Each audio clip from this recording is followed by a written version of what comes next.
Olá, eu sou a Beatriz e sob orientação de Aline Carrige e Marcos Vinícius, represento a Escola de Educação Básica, ESEBA, da Universidade Federal de Uberlândia, em Minas Gerais.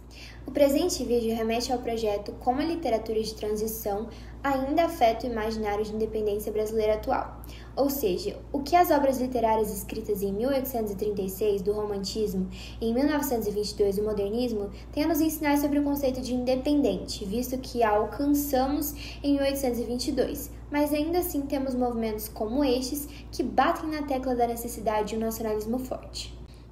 Assim, o nosso projeto visa compreender e problematizar a forma como as literaturas de transição e contemporânea se afetam e afetam o imaginário de independência do brasileiro atualmente, em uma sociedade politicamente independente. E para alcançar tal objetivo, buscamos mapear os movimentos posteriores ao período de transição, seus autores e obras, entender a diferença do contexto político, social e econômico antes com o atual e refletir acerca das influências da literatura no período histórico e vice-versa.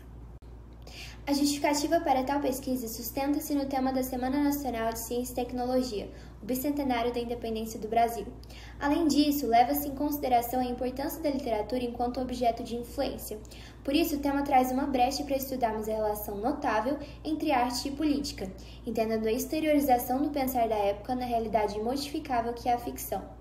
Dessa forma, a nossa pesquisa tem o potencial de aprimorar os debates acerca do tema, pouco explorado no meio acadêmico, de instigar a noção subjetiva de independência atualmente e de dar continuidade ao projeto também desenvolvido por outro subgrupo do Grupo de Estudos, Pesquisas e Inovações Tecnológicas, o GEPIT, o qual estuda o período de transição literário no Brasil.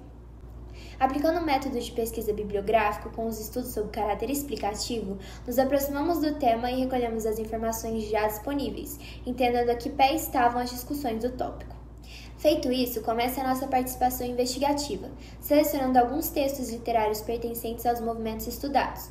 Nosso objetivo descritivo é coletar dados documentais que comprovem a relação com o movimento e apresentem ou não a confirmação prevista, ou ainda a resposta inesperada, acerca do pensamento contemporâneo, dos ideais dos autores e da visão de independência nesse período já teoricamente independente. Ao fim, com os dados à disposição, buscaremos formular uma teoria baseada na hipótese, confirmando-a ou invalidando-a, mas de qualquer forma entendendo o impacto da literatura na formação da independência do imaginário do brasileiro. A pesquisa ainda está em desenvolvimento, mas alguns passos já foram concluídos. O primeiro, como citado, foi identificar os movimentos romantismo e modernismo como produções nacionalistas, reconhecendo as vantagens de procurar neles as respostas sobre o ideal de independência. Começando pelo romantismo, esse foi um movimento de oposição ao classicismo, que negou a disciplina e priorizou o interior do indivíduo, visto como vulgar em sua rebelião aos escritos consumidos da época, oriundos do iluminismo, guiados pela razão.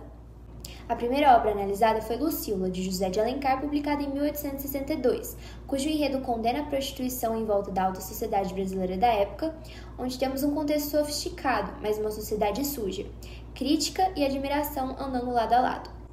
Bom, e agora passando para o modernismo, ele foi um movimento que surgiu durante um momento de tensão política na Europa, causando instabilidade no continente, bem como a industrialização brasileira, trazendo novas inovações tecnocientíficas.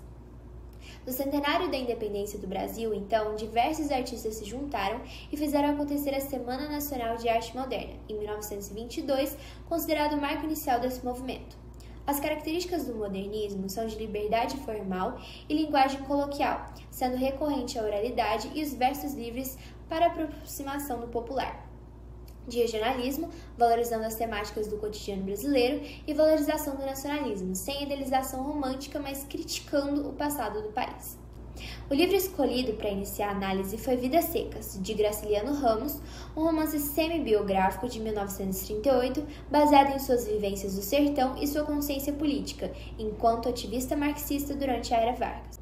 Bom, é inegável que o período de independência do Brasil tenha sido marcado nos livros da época, e os estudos de agora caminham para a confirmação hipotética de que a recém-conquistada independência na literatura romântica e moderna ainda era muito frágil, e a literatura renomada até hoje, obviamente, ainda representa essas ideias a quem lê, contaminando o imaginário contemporâneo com uma independência insegura. Bem, mas o veredito só o tempo dirá.